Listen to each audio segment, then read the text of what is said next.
What's up YouTube? It is a cold, snowy day here in Denver, the perfect kind of day to stay in and edit. In my last video, I showed 5 ways to shoot 360 video. So today I'm going to show 5 ways to edit that footage. Now we're going to jump right in, but before you open Premiere, there's a couple things you're going to need first. Now depending on the type of 360 camera you have, you won't be able to open the files from that camera directly in Premiere Pro. Insta360, the company that makes the camera I use, has released a plugin that allows you to work with their files directly in Premiere Pro, but I would not recommend this. When you work with their file type in Premiere Pro, the files are very clunky, really hard to get smooth playback on, and just hard to edit with. So the first thing you're going to want to do is open up your 360 files in whatever software came with your camera. For me, this is Insta360 Studio. So we're gonna open this up and we're just gonna add our 360 files. Make sure we're exporting at the highest possible bit rate, and then we'll say export, and we're just gonna repeat that process on all of our files before we open up Premiere Pro. Now Premiere Pro has put out several effects to work with 360 footage in their most recent updates. However, these effects only apply to editing 360 footage for use in VR.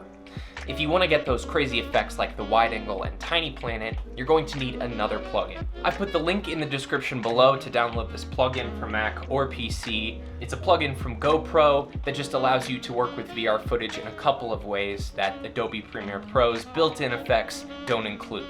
Now once you've got your files converted to MP4s and you've got that plugin installed, you can go ahead and open Premiere Pro and start a new project. Once your footage is imported, we're going to take our first clip here, which is the one I shot for VR use, and we're going to drag it to create a new sequence. Next up, in your program monitor, you're going to need to go to the button editor and add the VR video display toggle. And what this toggle does is it allows you to view what the footage will look like in the field of view of a VR device. So the first thing I notice about this VR footage is that if the person looks down in VR, they're going to see our tripod, and we don't want that. So first we're going to maximize this window, find a good spot next to the tripod where the ground looks similar, and I'm just going to take a screenshot. Then we'll toggle off our VR video display and open that screenshot in Premiere. Drag the screenshot onto your timeline and stretch it to fill the entirety of your 360 clip. Then you're going to go to Effects, Immersive Video, and you're going to select the effect Plane to Sphere. Now what this effect does is it takes a flat image, a flat layer, and it puts it in VR space. Next we'll open up the rotate projection parameter in this effect, and we're going to take the tilt axis up to move this piece down onto the floor. Then once again we'll toggle on our VR video display and look at the floor, and as you can see this still doesn't look quite right. It kind of looks like it's floating on top of the ground, not part of the ground. So to fix that, we're going to adjust the scale. And then with that, we need to adjust the position of the screenshot. And then I'm going to adjust the Z-axis a little bit so it looks more like it's part of the ground. And lastly, we're just going to up the feather on this screenshot. Now it's not perfect, but it's way better than if someone looks down and sees a tripod. Now obviously this is the simplest way you can do this. If your camera is moving, it's going to be a way bigger challenge. In that case, I would probably just take a dark circle with a feathered edge and put that there instead, because people most likely won't be looking directly down in VR, but you don't want them to see your tripod if they do.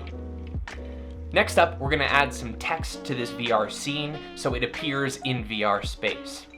To do this, we're going to go to our graphics panel and make a new text layer. Make it a bold font, up the scale, and then center it. Then we'll hop back over to our editing panel, and once again we're going to add that plane to sphere effect, open up our rotate projection parameters, and move that to the place we want it in VR space.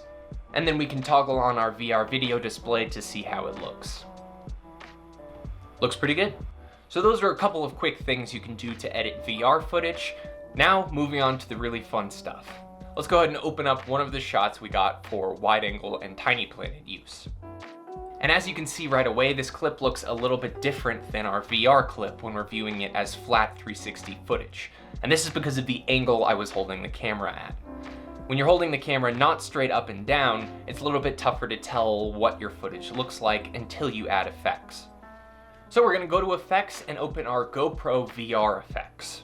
Now GoPro VR Horizon and GoPro VR Layers are both effects that are quite similar to the built-in effects of Premiere Pro. So the only GoPro VR effect we really need to worry about is GoPro VR Reframe.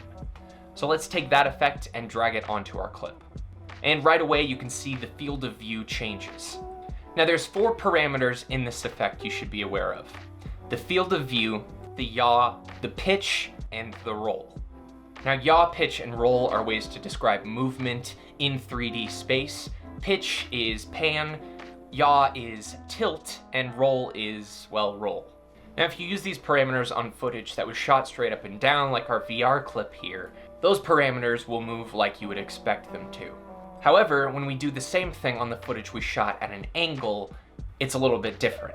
These parameters are still adjusting the pan, tilt, and roll, but since our footage is not oriented straight up and down, we have to do a little more work to orient our footage. So once you've adjusted your yaw, pitch, and roll for your subject to be in the center frame, now we can look at my favorite parameter, the field of view. By default, the field of view is set to 50, which is pretty much a wide angle shot.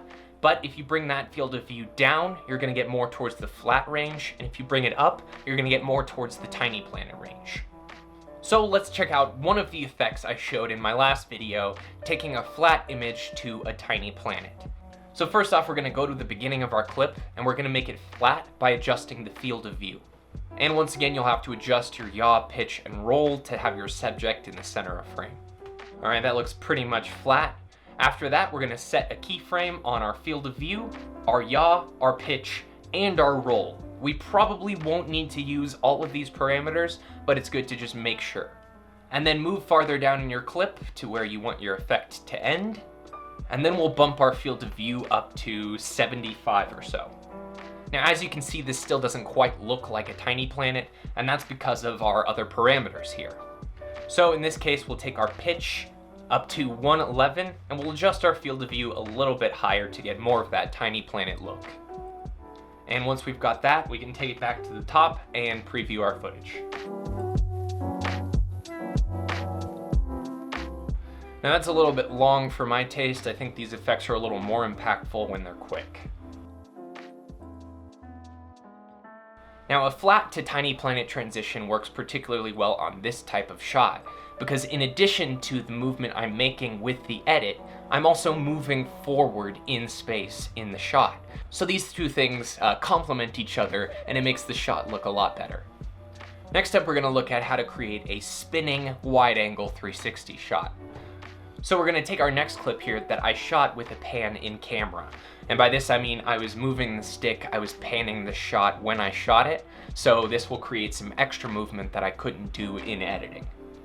And once again, we'll go to effects and add that GoPro VR reframe effect. Adjust our yaw, pitch, and roll until we've got it looking like we like it to. And then we'll just preview the clip to see what kind of transitions we want to make. All right, that looks like a good movement there, so I'm going to trim the clip. Next up, I'm going to adjust my field of view to make it just a little bit wider. And the effect I'm looking to create here is to have the camera appear like it's rolling while it's panning. And to do this, we have to mess with our parameters a little bit because, like I said, they're not going to work like we want them to when the camera isn't straight up and down.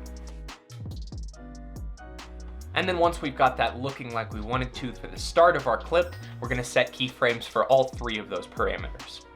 Move down to the end of our clip and make the same type of adjustments in the opposite direction. And then we can preview this back and see what we got. And this is one of my favorite 360 effects to use because it's not too crazy. I feel like I could use it in a sequence that's got primarily regular flat footage and it wouldn't be too jarring to see a shot like this, but it's still really visually interesting. So there's a few specific things you can do to edit your 360 footage in Premiere. However, as I mentioned in my last video, the medium of 360 video is still fairly new.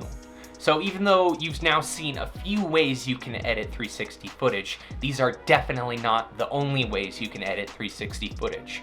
I could show you how to do a few more crazy looking things, but I feel like really you just have to get in there and experiment, mess with these parameters, and see everything that it can do. You can create so many different types of effects just with this one plugin. So just get in there, mess with it, play, and see what you can create. If you want to get some experience working with some 360 video files in Premiere, but you don't have a 360 camera, I've included a link in the description below with a few of my 360 videos that you can download and work with in Premiere to try out some of these effects. That's all for this one. Thanks so much for watching. If you enjoyed this video, please throw me that like, subscribe if you haven't already, and I will see you next time.